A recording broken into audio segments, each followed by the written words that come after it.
We want The Hobbit to be a visual experience that goes several steps beyond Lord of the Rings.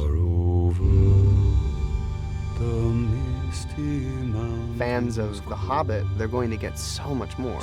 Dungeons deep and caverns. You'll get taken on an amazing ride. So, this is The Hobbit. I cannot guarantee his safety. Understood? You will see more of Middle-earth than you've ever seen before. I think that people will see more than once. I know I will.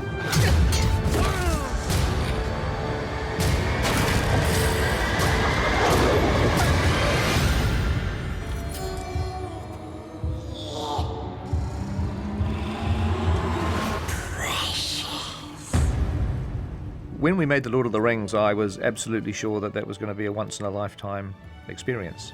I never realized that 10 years later, we were doing it all over again. We actually shot for 266 days on The Hobbit, which was exactly the same number of days that we shot on The Lord of the Rings. So I've sort of done the once-in-a-lifetime experience twice, but not a third time. There won't be a third time. It was a little bit like returning to summer camp. You know, so many of the people who were part of the first journey are part of this journey. It's all coming back to me. It was extraordinary coming back onto set with those same people. You looked around at all the faces in the crew and thought, here we go. The same creative talent. 20 or 30 of the most senior people were Lord of the Rings veterans. What a Who would have treat. thought it would ever have happened again? I know.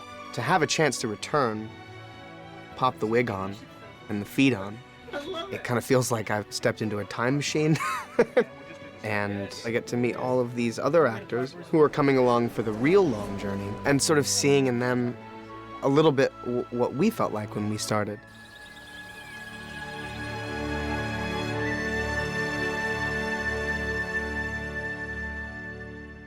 The Hobbit is actually Professor Tolkien's most beloved book, and it's your first introduction to Middle-earth for a lot of readers. The story of The Hobbit takes place 60 years before the events in The Lord of the Rings. Bilbo Baggins. I'm looking for someone to share in an adventure. We join Bilbo, as the book The Hobbit does, as a kind of home-loving, fairly solitary hobbit. They like their comfort, they like their food, and they treat strangers with suspicion. So the worst thing that could happen in Bilbo Baggins' life is to suddenly be dragged off into a dangerous adventure. Mr. Baggins? At your service. Fortune comes knocking on his door in the shape of 13 dwarves. Far over the misty mountains cold. Far to the east, over ranges and rivers, lies a single solitary peak. The dwarves' home is called Erebor, otherwise known as the Lonely Mountain. When you enter, you're in the middle of this vast subterranean palace carved out of solid rock. Gold and jewels were the resource on which they built their dwarf kingdom. There was this huge amount of gold which attracted the dragon Smaug. Dwarves try to defend Erebor, but there's nothing they can do. Erebor is literally ripped apart. Since then, the dwarves have been a wandering people, and many of us have been homeless. We will seize this chance to take back Erebor! The dwarves that turn up at Bag End are the only volunteers that have decided to back this quest. 13 people. You asked me to find the 14th member of this company, and I have chosen Mr. Baggins. Me? No. The one thing with hobbits is that they are very stealthy, and that's exactly the quality that Gandalf the Wizard is looking for. You'll have a tale or two to tell when you come back. Can you promise that I will come back? No. Which brings us to the question, why does he go then? And of course, why he goes is because he knows he will never ever have another opportunity like this. Wait! Whoa. Welcome, Master Baggins, to the company of Thorin Oakenshield. Thorin is a direct descendant of a line of kings that stretches almost back to the beginnings of the dwarvish race itself. He's gone from prince to pauper, and he's a battle-hardened warrior. He has a fierce sense of honor, but he's been hardened by life, so his outer shell is pretty impenetrable. The dwarves, they're an incredibly proud race. They have a fire in their blood. They would unnervingly take on any race. They're the kind of people you'd want on your side in a fight. We are very loyal, and we would do anything for our brothers. They're very passionate, and they laugh 1 minute, and then they fight the next minute, and then they like hug the next minute. So they're very, you know, they're up front with their emotions. One of the scary things about adapting The Hobbit is the fact there's 13 dwarves. And differentiating those characters was important. Ne ikrit fund. Like he said, never trust an elf. In the book, it's really only 3 or 4 of the dwarves that are kind of expanded in any real way. Gimli in the first film has a very distinctive look, but when you have 13 dwarves in scenes, if they all look the same, it's going to be very difficult for the watching audience. Everyone is very different in a very individual way. It's, yeah, I'm glad I didn't have to do anything. I just stick on the costume, thank God. I think it's probably a couple of thousand drawings were made. Millions of different ideas, running all over the place. If they were all standing on a mountainside, you had to know who they were, just from the shape. That's great. This is the best part of the whole job. You're not funny. It's supposed to be a light spritz. No, it's It is. In the head. Oh, no. Each dwarf has his own look and his own style and their own weapons. Shut your mouth!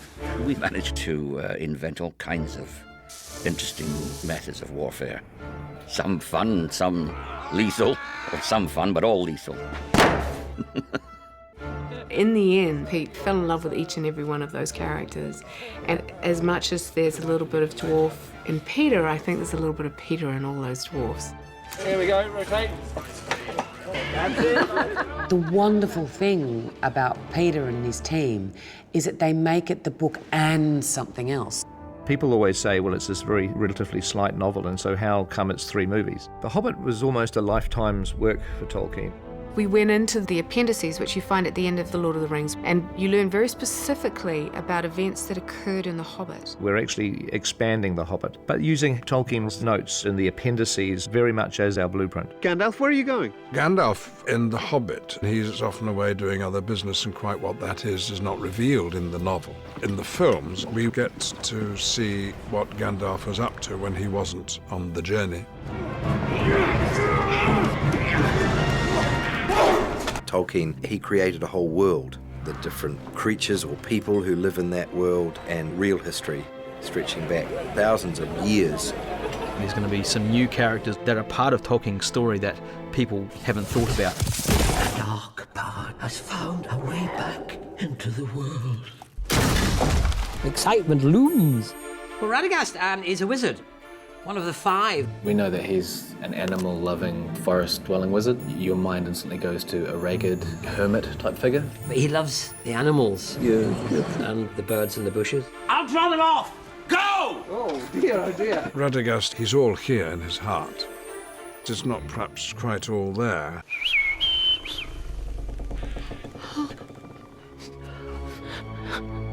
The trees! They're diseased! Radagast discovers that something's going wrong in his immaculate forest. Trees are dying, animals are dying. Something's wrong, something's terribly wrong. Middle-earth seems to be just beginning to rumble and tumble. For 400 years, we have lived in peace. Are we at peace? Orcs attacked us on the road. As part of the expanded Middle-earth universe, Tolkien came up with the idea of the White Council, which is the United Nations of Middle-earth to some degree.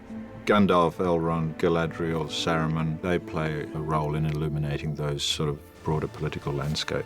The White Council. They represent enormous power. There's suspicion amongst all of them that there's this building power of evil getting stronger and stronger. It has to be more than just the dwarves' quest, because their quest is being affected by Middle-earth events and the rise of evil. Seeds being planted for what eventually becomes the time period that we meet in Lord of the Rings, that lead to the great fight for Middle-earth. If you watch then this suite of films in their entirety, it's wonderful that Peter's able to weave those subtle connections between the films. One of my favourites is an older Bilbo telling children the tale of his run-in with 3 large mountain trolls. So there I was, at the mercy of 3 monstrous trolls. The great thing about The Hobbit is we get to see it. Bilbo's encounter with the 3 trolls, William, Bert and Tom, is one of the most iconic passages from the book, and it was something we were really looking forward to bringing to the screen. 3 of us dwarves, Mark, myself and William, are portraying the trolls as well. There were 3-4 days there with Peter on the mocap studio, and we had a tremendous time there, just being in our grey suits. Are we having horse tonight or what? Shut your cake hole. You're like a really dysfunctional group of 3 flatmates. Directing is partly the same, really, apart from the fact that the actors look rather silly. I mean, who would want to walk around all day with a camera pointed right at their nose? The process of getting the trolls animated, we take the data that's been tracked from the mocap stage, and then we started refining that motion, and it was the first time we saw trolls actually verbalising. Now, are there any more of you little fellas hiding where you shouldn't? Make him squeal! Out of this colourful group of dwarves and wizards, and there's elves, and the story of The Hobbit is to take Bilbo, as played by Martin Freeman, the young, conservative, very safety-conscious Bilbo, and to see him transform. I have never used a sword in my life. He finds a bravery that he didn't know he had, and he finds a sort of nobility that he didn't know he had. And none of the others knew he had. Throughout the course of the quest, Bilbo surprises the dwarves at every stage. Bilbo goes on the journey, and he's changed forever. Was lost. Yes, and I want to get unlost as soon as possible. Now keep your distance up. I'll use this if I have to. I can't wait to see it. That beautiful book that Tolkien wrote in 1937 come alive for people. There's a team here that have their heart and soul into creating something very, very special. We all have this common goal. We want this to be a film that has this lasting impact on people because it is such a good story. Whatever age you are, trying to remember the sense of awe you had as a child. Hopefully you will leave with that awe firmly in place. It's magic, pure magic, and you believe it. Going back to Middle-earth, probably for the last time on the big screen, is going to be a huge thrill. For the fans, these films are a return to a world that is both familiar but also entirely unexpected. I'm going on an adventure! Step into the world, step into Middle-earth, come on this adventure with us.